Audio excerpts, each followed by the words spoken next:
बदसूरत मेंढक। बलसोरा के बादशाह का राज्य धन धान्य से पूर्ण था। किसी भी प्रकार की कोई कमी ना थी। उनकी एक प्यारी सी बेटी थी जिनी। उसके काले घुंघराले बाल, घनी पलकें, तीखे नयन नक्श हर किसी को अपनी ओर आकृष्ट करते रहते थे। अनेक राजकुमार जिनी का हाथ थामने का प्रयास कर चुके थे, पर जिनी सबका मजाक उड़ाती रहती थी। वह किसी में कोई कमी निकाल देती, किसी में कोई। जिनी के पिता उसके जन्मदिन पर हर वर्ष कोई ना कोई सुंदर उपहार दिया करते थे। जिनी को उन उपहारों में सोने की सुंदर हीरो जड़ी गेंद बेहद प्रिय थी। खाली वक्त होने पर जिनी अपने महल के बाहर सुंदर बगीचे में गेंद खेलकर मन बहलाया करती थी। एक दिन जिनी गेंद को जोर जोर से उछालकर खेल रही थी। जैसे ही सूर्य की किरणों में गेंद चमकती थी, उसकी रोशनी चारों ओर फैल जाती थी। उस रोशनी को देखने में जिनी को बड़ा आनंद आ रहा था। एक बार गेंद अचानक जोर से उछली और बगीचे के बीचों बीच बने तालाब में जा गिरी। गेंद पहले लीली के पत्ते पर रुकी। जिनी गेंद पकड़ने के लिए दौड़ी, पर तब तक गेंद पानी में जा चुकी थी। सोने की गेंद होने के कारण गेंद पानी में डूब गई। जिनी एकदम उदास हो गई। उसने अपना हाथ पानी में बढ़ाने की कोशिश की, पर गेंद का कहीं अता पता नहीं चला। तभी अचानक उसे एक फूल पर बैठा एक हरा सा बदसूरत मेंढक दिखाई दिया। जिनी को रोना आने लगा था कि अचानक मेंढक बोला, यदि तुम मेरी बात मानो तो मैं तुम्हारी गेंद निकाल सकता हूं। जिनी तो अपनी गेंद के लिए पागल सी हुई जा रही थी। बोली, मैं तुम्हारी सारी बातें मानने को तैयार हूं, पर हे मेंढक, पहले तुम मेरी गेंद बाहर निकाल दे। मेंढक बोला, ऐसी जल्दी भी क्या है, पहले मेरी बात तो सुनो। मैं तालाब में रहते रहते थक गया हूं। यदि मैं तुम्हारी गेंद निकाल दूं तो मैं तुम्हारी सोने की थाली में तुम्हारे साथ खाना खाऊंगा। जिनी जल्दी से बोली, मुझे मंजूर है, पर मेरी गेंद तो जल्दी निकालो। तुम्हें मेरी 2 शर्तें और माननी होंगी। मैं तुम्हारे चांदी के गिलास में ही पानी पीऊंगा और तुम्हारे मखमली बिस्तर पर ही सोऊंगा। यदि तुम्हें मंजूर हो तो बताओ, मैं तभी तुम्हारी गेंद निकालूंगा। मेंढक बोला। जिनी ने किसी भी बात को ध्यान से सुने बिना स्वीकृति दे दी। मन में सोचने लगी कि मेंढक कुछ पागल लगता है। मेरे हाँ करने से क्या फर्क पड़ता है। मेंढक चंद क्षणों में चमकीली गेंद बाहर ले आया। जिनी इतराती हुई बिना मेंढक को धन्यवाद किए गेंद लेकर चल दी। वह घर के अंदर आकर गेंद रखकर अपने माता पिता के साथ खाना खाने बैठ गई। संगीत की मीठी मीठी धुन बज रही थी। सब लोग मध्यम रोशनी में खाना खाने में व्यस्त थे। मेहमान भी मधुर धुन में सुनते हुए भोजन का आनंद ले रहे थे। जिनी बादशाह वे रानी के साथ मेज पर बैठी सोने चांदी के बर्तनों में भोजन खाने लगी। जिनी के पीछे खड़े नौकर उसके हाथ पैर साफ कर उसकी खाने में मदद करने के लिए उसके पीछे खड़े हो गए। अचानक दरवाजे पर हाँप हाँप की आवाज सुनाई दी। सभी का ध्यान उस आवाज की ओर आकृष्ट हो गया। जिनी मेंढक को बिल्कुल भूल चुकी थी। उसने नौकर को दरवाजे पर जाकर देखने का आदेश दे दिया। मेंढक ने नौकर से कहा, मुझसे राजकुमारी जिनी ने अपने साथ भोजन करने का वादा किया है, अतः मैं भोजन करने आया हूं। मेंढक की बात सुनकर नौकर हतप्रभ रह गया। नौकर ने जिनी से आकर कहा तो जिनी गुस्से में बोली, नहीं, मैं किसी मेंढक को नहीं जानती, दरवाजा बंद कर दो।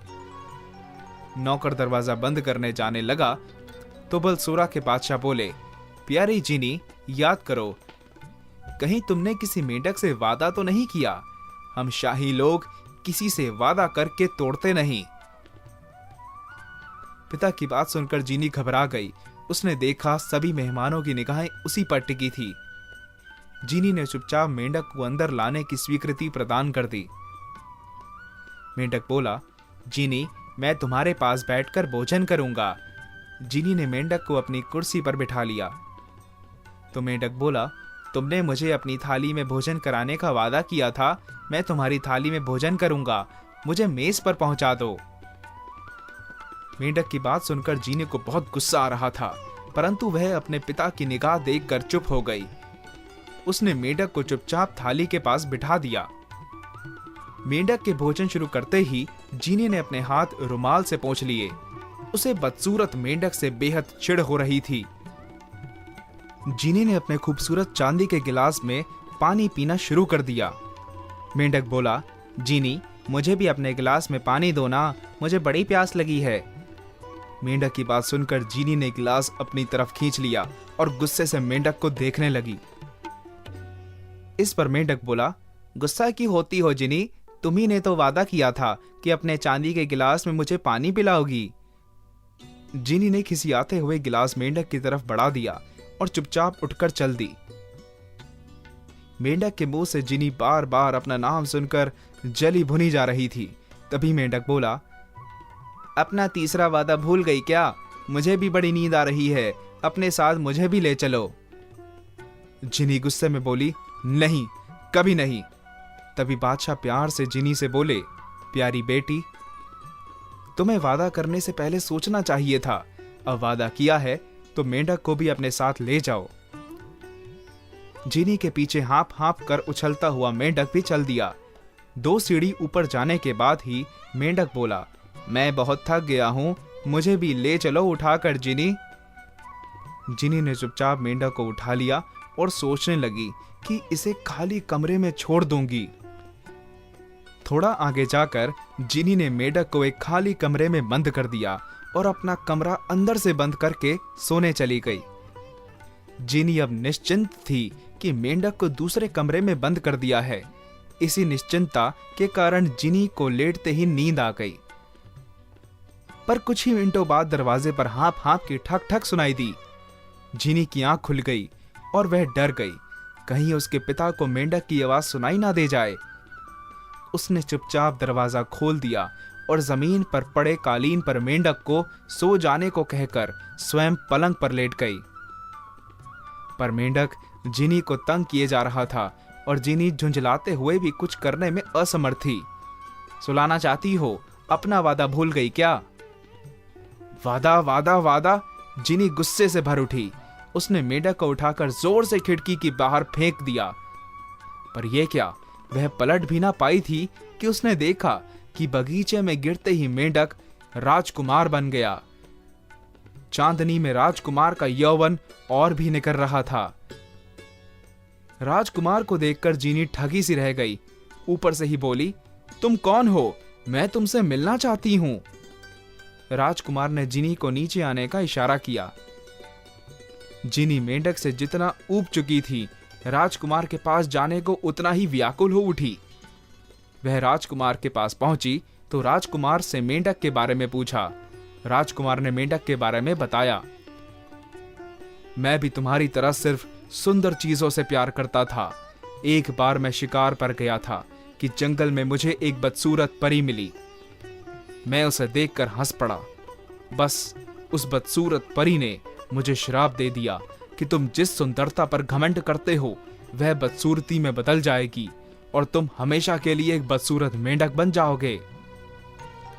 मैंने परी से बहुत क्षमा याचना की तो परी ने मुझे श्राप मुक्त होने का तरीका बता दिया कि यदि कोई खूबसूरत राजकुमारी किसी चांदनी रात में तुम्हें गुस्से में मारेगी तो तुम पुनः पुराने स्वरूप में आ जाओगे।